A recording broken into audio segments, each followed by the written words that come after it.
Hi, Dr. Booth. This is Julie Scott for SPED 5023, Module 3 assignment.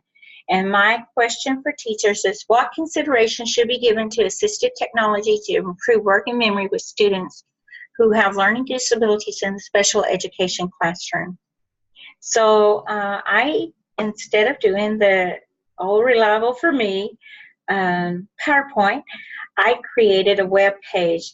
And one of the challenges that I had is like when I'm doing it, my titles and stuff move on me, and so that was a big challenge for me.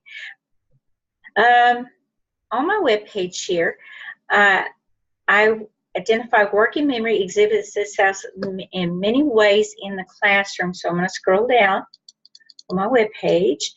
Dr. Glenda Thorne, PhD, states that there are key behaviors that may show in the classroom, and the way that it's important for us as teachers to recognize, and I'm going to fix that. I don't like how that looks on my screen there, so I'm going to fix that so when you pull it up, it doesn't look like that's Glenda Thorne's picture. But students are going to have trouble following directions in the classroom. They have problems solving multiple steps in math calculation. They're going to have functional problems in reading comprehension, meaning they fail to remember the sentences they just read while reading the sentence they are reading. Writing tasks are arduous for the students, and that I think also includes reading for students with that short-term memory. They're going to have difficulty in remembering teachers' instructions or questions, have a difficulty pulling from long-term memory, searching for the answer of a question at the end of this chapter, have difficulty problem solving, comparing and contrasting ideas, and difficulty connecting prior knowledge to what they're currently learning. The 5 assistive technology tools that a special education teacher or regular education teacher can use in a classroom is the text-to-speech assistive tools. This technology allows read out loud technology that converts words on a computer or other digital devices into audio.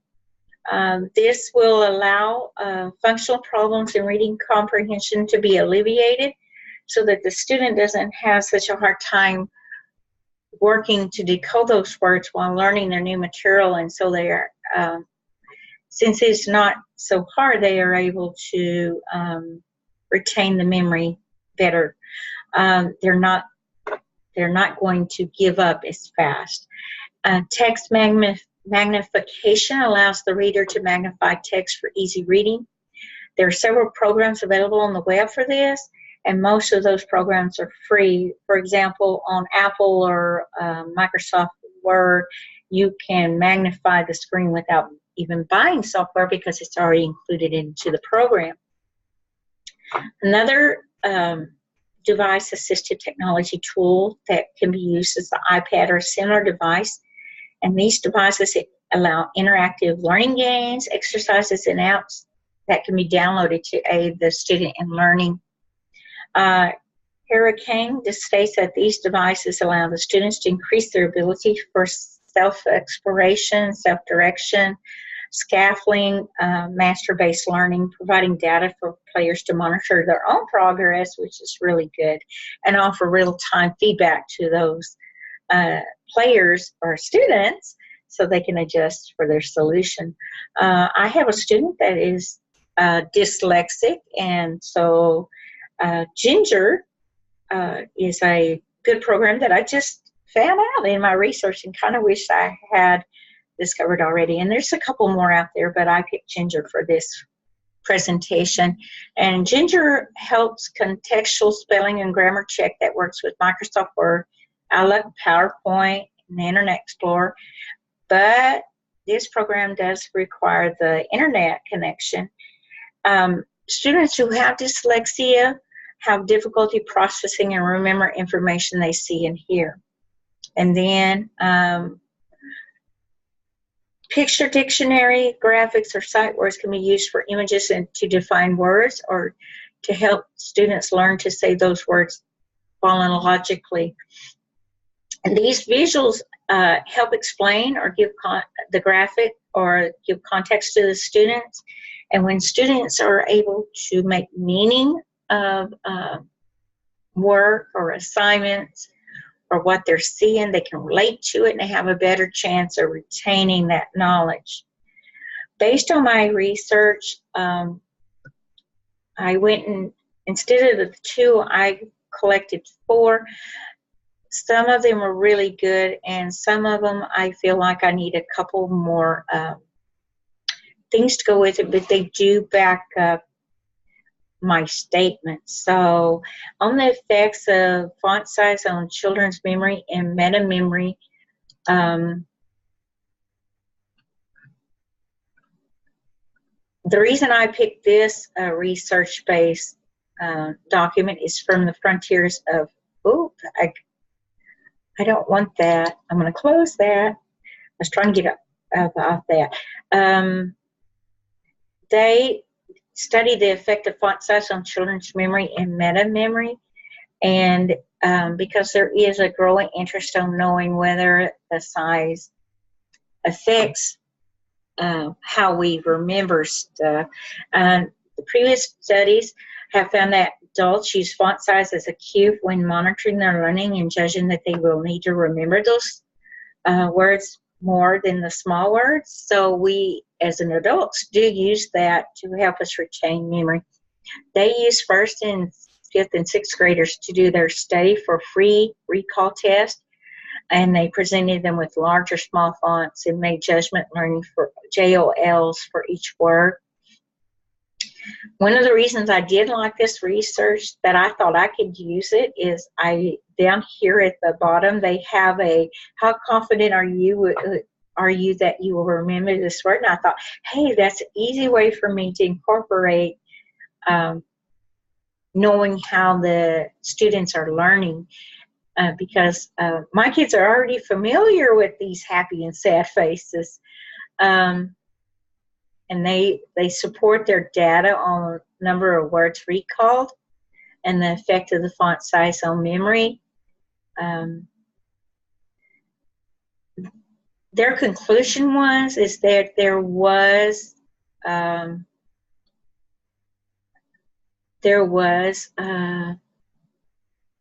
that they did indeed remember larger font words slightly better. Pedagogical tools developed for children might take into consideration the potential positive thought relative subtle effect of larger print on learning. I do know from my children with learning disabilities and other presentations that they really work well.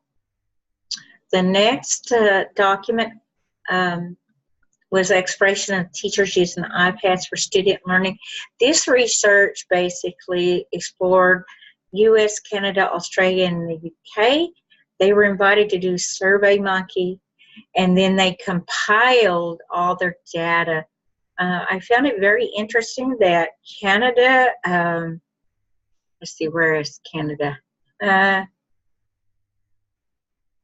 Okay, the participants, that's, well, okay, there's participants. Australia had 602 teachers from 65 schools that participated, but only 63 participants. So they emailed 602 teachers from 65 schools, but only 63 completed the survey. In the United States, there were 39 teachers in special education were invited to participate, and only 18 of those teachers responded. In addition, they had 1,800 teachers were contacted in the University of Florida. 96 participated on the questionnaire. In Canada, they emailed 3,173 teachers in 3 school districts, and 230 teachers attempted to complete the questionnaire. They asked different questions on how demographics, how they used it in the classroom, the support for the iPads, the ability of downloading the apps, and their perspectives and funding on the for using the iPads in the classroom. The results were very varied within a large range of support needed in relation to the iPad.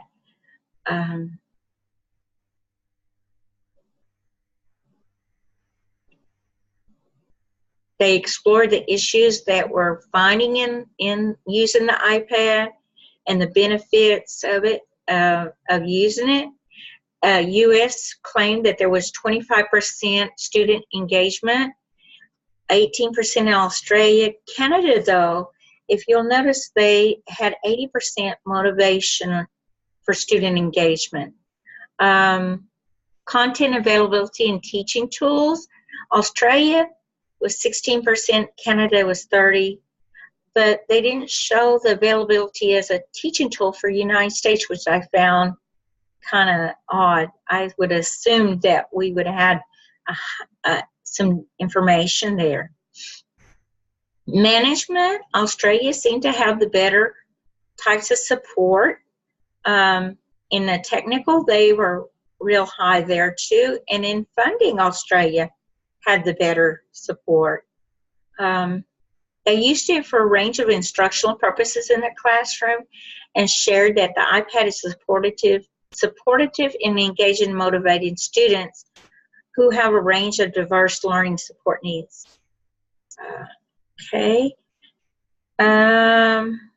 Professional development, Australia also had the highest amount of training. Workshops was Australia again. Knowledge base per person was Canada.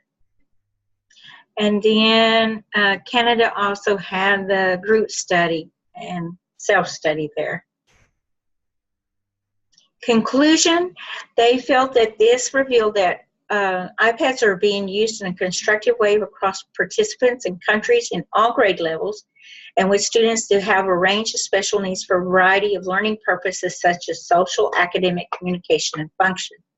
They did say there were a number of issues emerging relating to the teacher's perceived skill level and some systemic support such as training, funding, technical support, and administrative support that either supports or hinders the use of iPads in the classroom. The next basis for supporting my statement about using the iPads was how game-based learning can support strong math practices by Hera Kang. And it shows that most students would rather eat broccoli than do math problems. But we're expecting our students to do even more math, so we've got to engage them in doing that math. So we found, the studies showed the national survey from Pew Internet and American Life Project found that 97% of the 2 to 17-year-olds play video games. That's both girls and boys, and nearly 2/3 of the young Americans play games while interacting with their friends and family. That I found really interesting. And that they're communicating and working collaboratively while playing these games. And they're constructing viable arguments and critiquing the work of others. Yay! That's encouraging to me, considering I think that we as a nation are spending too much time on the computer playing games. So, hey, we got some positive results there. Yay! How do we know if this works?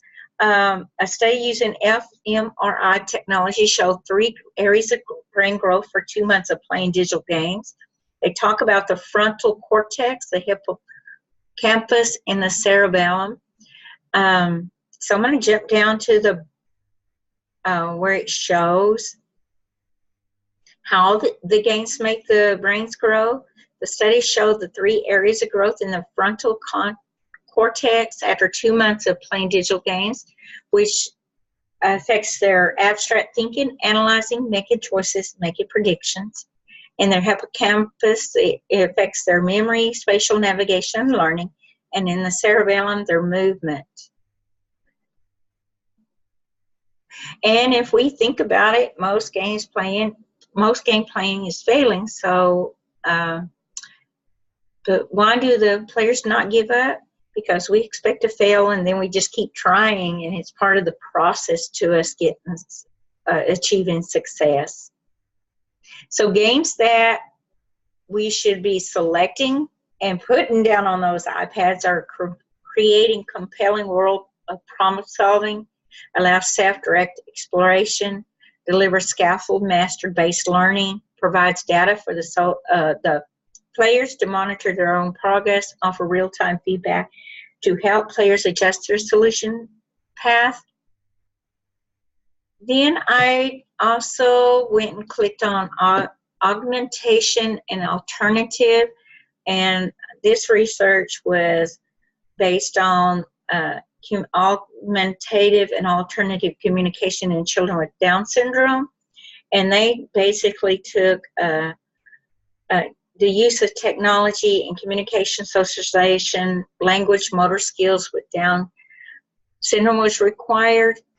They identified 13 articles. Then the instruments used by the studies were speech generating devices and PECs, picture exchange communication. And their conclusion was that the 12 instruments provided significant aid to the process of communication and socialization of children with Down syndrome, and contributed to their quality of life and self-esteem. I found that this project was really interesting, and and I want to thank you for this assignment. I didn't think I would say that, but in fact, I had to kind of weed out a whole bunch and try not to put too much in there, and I had to go and delete a whole bunch of stuff because I know that you didn't want to spend all night watching my presentation. Have a good night, and thank you. Now I got to find how to turn this thing off.